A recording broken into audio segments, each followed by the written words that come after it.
Brought to you by Express Care Health and Skin Center. Get in, get out, get better.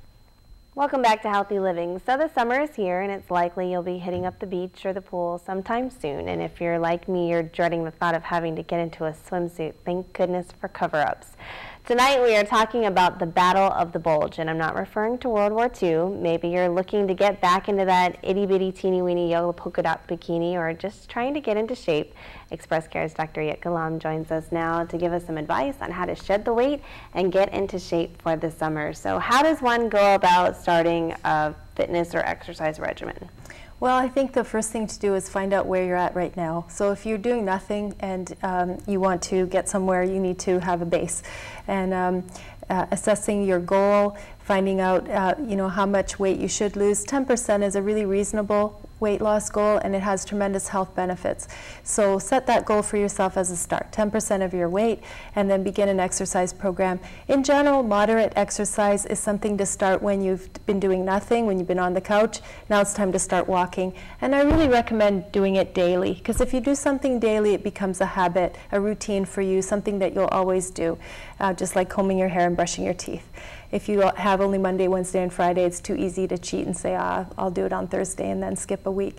And so I think doing a daily exercise routine of 30 minutes to 40 minutes of walking is a good start, moving up to a 60-minute per day exercise routine. And it really does need to be high intensity for you to lose weight. So for cardiovascular fitness, for your heart, 30 to 40 minutes is enough.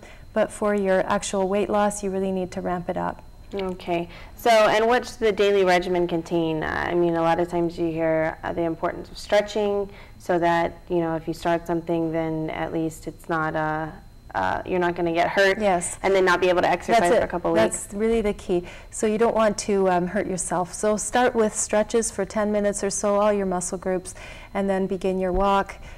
You can do some light weights, but generally people tend to overdo it on the amount of weights that they start off with, or even the distances that they're trying to run or even walk. So just start slowly, add 5 minutes every week, and pretty soon you'll be up there. Okay. Is there any benefit to, I've done some reading on where you'll walk for 4 minutes and then you'll do a really good jog, a heavy jog at 2-3 minutes, get your heart rate up and then slow down for a minute. Do that. Is that a good way to exercise? It really is a 20-30 type workout. Yeah, very, very beneficial. Our basketball, a similar type of exercise, tennis, where it's a start-stop exercise. So you're getting your heart rate up really high, burning a lot of energy, and then slowing it down, resting, and doing that over and over and over again. Very, very healthy for you, for your heart, and also does burn the fat. What types of exercise burn more calories?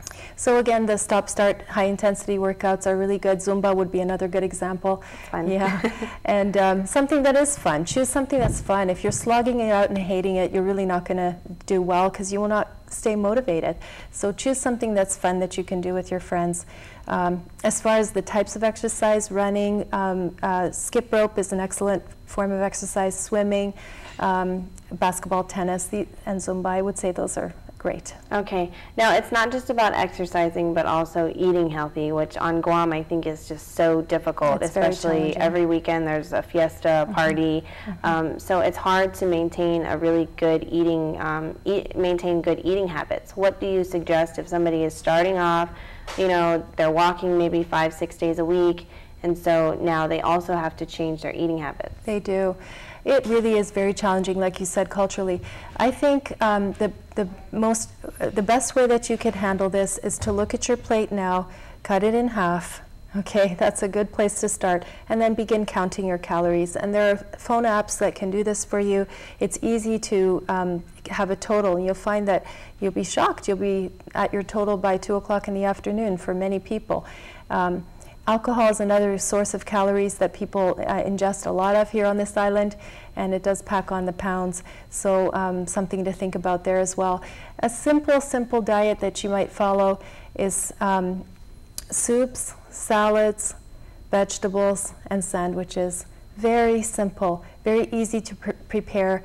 It doesn't involve a lot of cooking, a lot of preparation, a lot of planning, which you really do need to plan ahead a little bit. Otherwise, you'll be starving and picking up a candy bar. Okay, and so speaking of that, there are plenty of fad diets out there. I think, you know, the Atkins diet, I don't think you eat carbs, or I could be wrong, but there's different ones that you drink just shakes. So what about these fad diets? Are they healthy? I mean, I know some people, it's worked for them. It has, but generally those are yo-yo diets where you know, lose 10, 15 pounds and then you're back up again as soon as you revert back to your old habits, which is really the message here. Two messages I wanted to give out today. One is obesity is a problem that can't be solved with money. You can't buy a machine that's going to fix it, or pills that are going to fix it, or a diet that's going to fix it. You need to do a long-term lifestyle change so that you'll be able to lose the weight and maintain it and stay healthy. And for that, you need to really have a vision of what you want in your life, how you want your life to be, and what you want yourself to be, how you want to be in the world. If you want to be healthy, if you want to be a certain weight or a certain size, and for all of that you need to spend a little bit of time thinking about it. So I think you know, buying the latest fad diet or diet pill or exercise machine generally sets you up for failure. Just spend a little time thinking about where you want to be.